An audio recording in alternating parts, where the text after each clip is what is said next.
जय हिंद दोस्तों। आइए अब हम जो है यूपी राजस्व लेखपाल के सिलेबस को आगे बढ़ाते हुए अब हम अगला जो हमारा टॉपिक होगा वो होगा कारक। तो कारक के बारे में हम चर्चा करते हैं। देखिए, कारक मीन्स केस। कारक क्या होता है? संज्ञा या सर्वनाम के जिस रूप से उसका संबंध वाक्य के किसी दूसरे शब्द के साथ जाना जाए उसे कारक कहते हैं।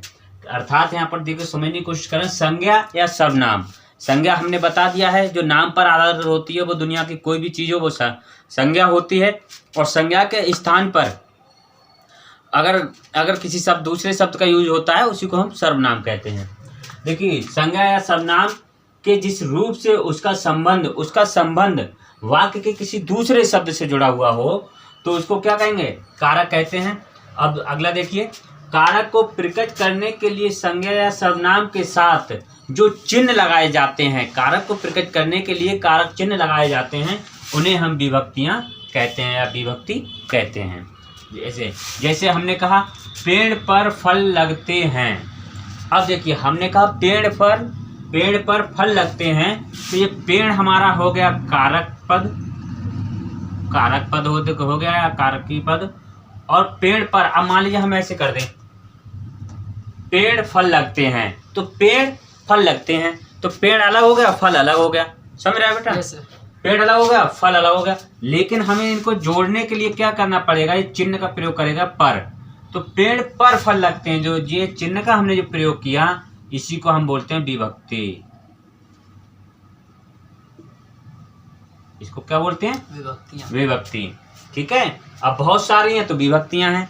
अब देखिए आगे हम बात करते हैं अब कारक की, कि कारक हिंदी में 8 प्रकार के माने गए हैं। ठीक है, कौन कौन से हैं? पहला देखिए, कर्ता कारक। कर्ता कारक का जो विभक्ति होगी वो ने होगा। कर्म कारक, इसका विभक्ति को होगा। करण कारक, इसका विभक्ति से होगा या फिर के द्वारा होगा। संप्रदान कारक, इसका को के लिए होगा। अपादान कारक से होगा लेकिन अलग होना, जैसे पत्ता पेड़ से गिरता है, मतलब पत्ता पेड़ से अलग हो गया। संबंध कारक, तो का की के, ये 3 होगा। अधिकरण, तो इसका जो विभक्ति होगी पर में और पर होगा। अगला है संबोधन। इसकी वैसे देखा जाए तो कोई विभक्ति नहीं बताई है, लेकिन फिर भी ये जो है अरे ओ, जो एकदम एक्सक्लेमेटरी चिन्ह जो लगाया जाता है, इससे पहचान हो जाती है, ये जो है संबोधन कारक है। देखिए, अब इसको हम याद करने का तरीका क्या है, कौन से सेंटेंस, तो हम इसको कारक चिन्हों को याद ऐसे किया जाएगा कि कर्ता ने कर्म को करण चिन्ह से जान, संप्रदान को के लिए अपादान से मान, संबंध है का की के अधिकरणों में पर आन। बस इसके बाद में संबोधन तो हे अरे हो, एक्सक्लेमेटरी चिन्ह लगा हुआ है, आप देख रहे होंगे, इसको जो है इससे आपकी पहचान हो जाएगी। तो एक तरीके से आप इसको दोहा बना लीजिए। ठीक है, इस तरीके कर्ता ने कर्म को करण चिन्ह, कर्ता ने कर्म को करण चिन्ह से जान, चिन्ह मैंने यहाँ लिखा नहीं है, आप लिख लीजिए। कर्ता ने कर्म को करण चिन्ह से जान, संप्रदान को के लिए अपादान से मान, संबंध है का की के अधिकरणों पर आन, अधिकरण में पर आन। और फिर संबोधन तो आप समझ ही रहे हैं। ठीक है, संबोधन हे अरे ओ, इस तरीके से आप इसका दोहा बना लीजिए, तो आपको ये कारक चिन्ह का याद करने में आसानी हो जाएगी। अब हम एक एक करके आपको कारक चिन्हों के कुछ बात देंगे, कुछ सेंटेंस देंगे और एक एक करके इन पे चर्चा करते हैं। चलिए आप लोग इसको नोट कर लीजिए, चाहे तो आप इसका जो है स्क्रीनशॉट ले लीजिए। अब हम आपको एक एक करके बताते हैं।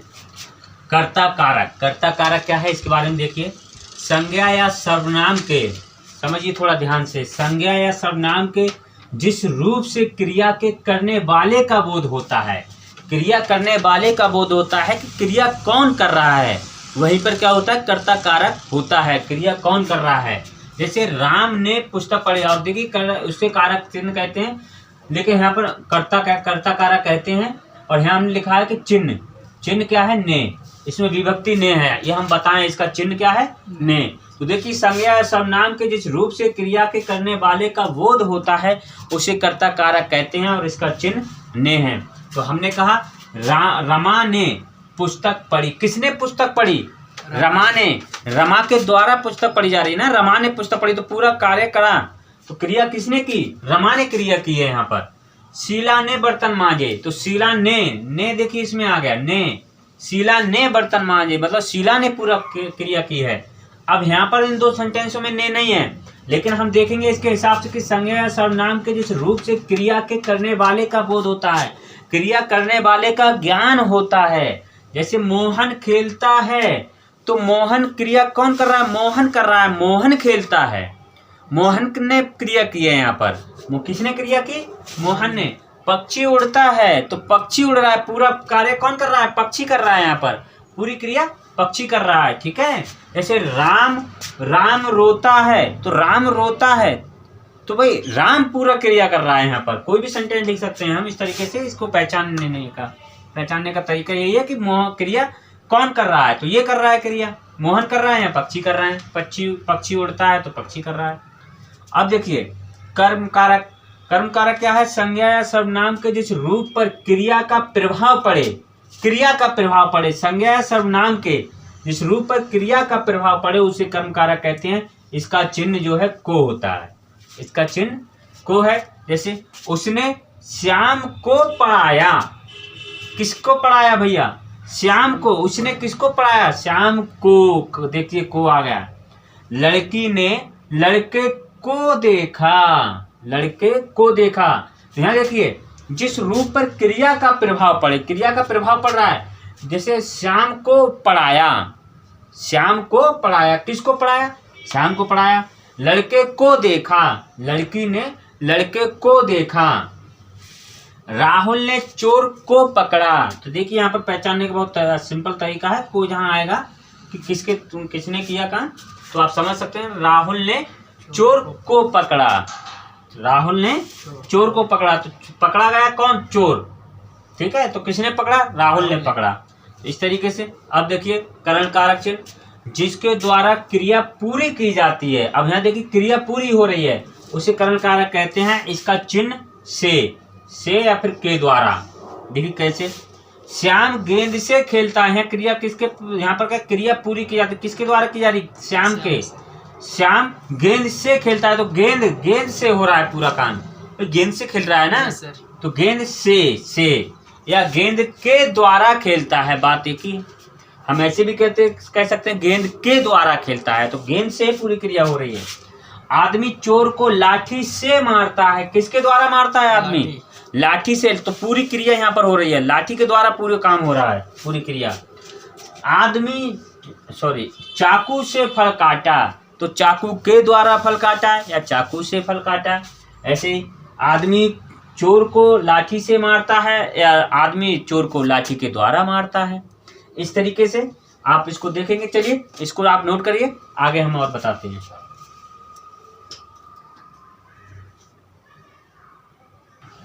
देखिए अब देखिए संप्रदान कारक। संप्रदान कारक क्या है? जिसके लिए क्रिया की जाती है उसे संप्रदान कारक कहते हैं। जिसके लिए क्रिया की जाती है उसे हम संप्रदान कारक कहते हैं। इसका चिन्ह को के लिए। जैसे देखिए कमला मोहन के लिए गेंद लाया। अब देखिए यहाँ पर कमला मोहन के लिए गेंद लाया, तो के लिए किसके लिए लाया गेंद? मोहन के लिए। किसके लिए? मोहन के लिए। सॉरी कमला नहीं, कमल मोहन के लिए गेंद लाया। ठीक है। यहाँ देखिए हम पढ़ने के लिए स्कूल जाते हैं। हम पढ़ने के लिए स्कूल जाते हैं। स्कूल किस लिए जाते हैं? पढ़ने के लिए। माँ बच्चे को मिठाई देती है। बच्चे को मिठाई देती है या बच्चे के लिए मिठाई देती है, दोनों का मतलब एक ही है। ठीक है। बच्चे को मिठाई देती है, फिर बच्चे के लिए मिठाई देती है। अगला देखिए अपादान कारक क्या है? अपादान का अर्थ होता है अलग होना। अलग होना, जिससे संज्ञा अथवा सर्वनाम से किसी वस्तु का अलग होना ज्ञान हो, जिससे या ज्ञात हो या ज्ञान हो, उसे हम क्या कहेंगे? उसे ये हम अपादान कारक कहते हैं। उसे यहाँ लिख सकते हैं हम लोग, उसे यहाँ पर लिख सकते हैं इस तरीके से, उसे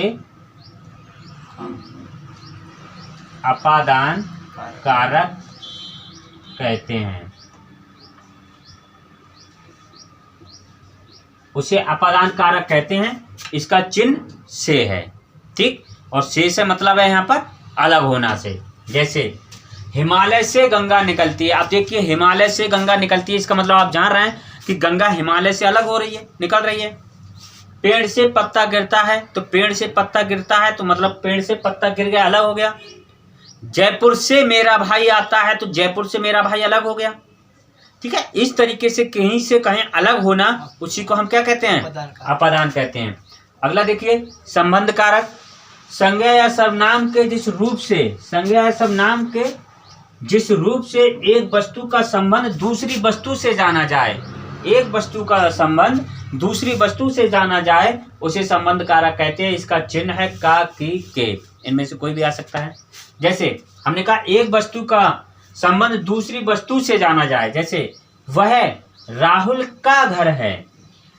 देखिए हम कह रहे हैं वह राहुल का घर है, तो किसका घर है, का आ गया, देखिए कारक चिन्ह यहाँ पर है। रमा मेरे भाई की लड़की है, तो रमा मेरे भाई की लड़की। हम कह रहे हैं एक वस्तु का संबंध, दूसरी वस्तु से जाना जाए, एक वस्तु का संबंध दूसरी वस्तु से जाना जा रहा है, तो कह रहे हैं कि रमा कोई लड़की है, वो कह रहा है मेरे भाई, दूसरा हो गया कि मेरे भाई की लड़की है। मतलब कोई कह रहा है कि रमा जो है मेरे भाई की लड़की। जैसे मैं ही बोलने लगूं, मैं कहूं कि रमा जो है कोई लड़की है, मेरे द्वारा उसका संबंध जाना जा रहा है, कि मैं आप बता रहा हूं आपको कि वो मेरे भाई की लड़की है। कौन बता रहा है, मैं दूसरी वस्तु हो गया, मैं बता रहा हूं कि वो मेरे भाई की लड़की है। वे मेरे चाचा के लड़के हैं, तो वे मेरे चाचा के लड़के हैं, ये मैं बता रहा हूँ, ठीक है। तो एक वस्तु का संबंध दूसरी वस्तु से जाना जाए, उसी को हम क्या कहते हैं, उसी को हम कहते हैं संबंध कारक कहते हैं। चलिए इसको नोट करिए, आगे अभी 2 कारक बचे हैं, उस पर भी हम चर्चा करते हैं, वो तो नोट कर लीजिए। देखिए अधिकरण कारक की बात करते हैं हम। संज्ञा के जिस रूप से क्रिया के आधार का बोध होता है, उसे अधिकरण कारक कहते हैं। इसका चिन्ह में या पर, इनमें से कोई आएगा। देखिए घर पर माँ है, पर आ गया। बंदर पेड़ पर बैठा है, किस पर बैठा है, बंदर पेड़ पर बैठा है। कमरे में बिल्ली है, तो में पर, ये चिन्ह से आप पहचान सकते हैं कि इसमें कौन सा कारक चिन्ह है, ठीक है। अगला देखिए संबोधन कारक। संज्ञा के जिस रूप से किसी को पुकारने या सावधान करने का बोध होता है, उसे संबोधन कारक कहते हैं। देखिए हमने लिख दिया है अरे ओ वाह, लेकिन इसमें जो है हिंदी में कोई इसका विभक्ति नहीं है, मतलब कारक चिन्ह नहीं है, लेकिन हम इसे ये जो चिन्ह है इस तरीके से, इससे हम पहचान लेते हैं कि ये क्या है, ये आपका जो है संबोधन कारक है। जैसे खबरदार, ये देखिए एक्सक्लेमेटरी चिन्ह ये लगा हुआ है, ठीक है। तो खबरदार, रीना को मत मारो। रमा, देखिए रमा, देखो कैसा सुंदर दृश्य है, हे प्रभु मेरी इच्छा पूर्ण करो। इस तरीके से आप इनको पहचान लेंगे कि कारक क्या है। आपके जो है एग्जाम में जो आएगा वो एक वाक्य दे देगा, अब वो पूछ लेगा इसमें बताइए इसमें कौन सा कारक है। नीचे 4 विकल्प दे देगा, ABCD मान ली उसने दे दिया, कमरे में बिल्ली है, तो आपको पहचानना पड़ेगा, यह चिन्ह देख के आप पहचान लीजिए कि अधिकरण कारक है, ठीक है। इस तरीके से कहा कोई भी सेंटेंस से आपको देगा तो आपको पहचानने के लिए आएगा कि उसमें कारक चिन्ह कौन सा है। चलिए आयो, मुझे लगता है अब आप समझ गए होंगे, आप इसको नोट कर लीजिए। और आज के लिए इतना ही काफ़ी। चलिए बहुत बहुत शुक्रिया, जय हिंद।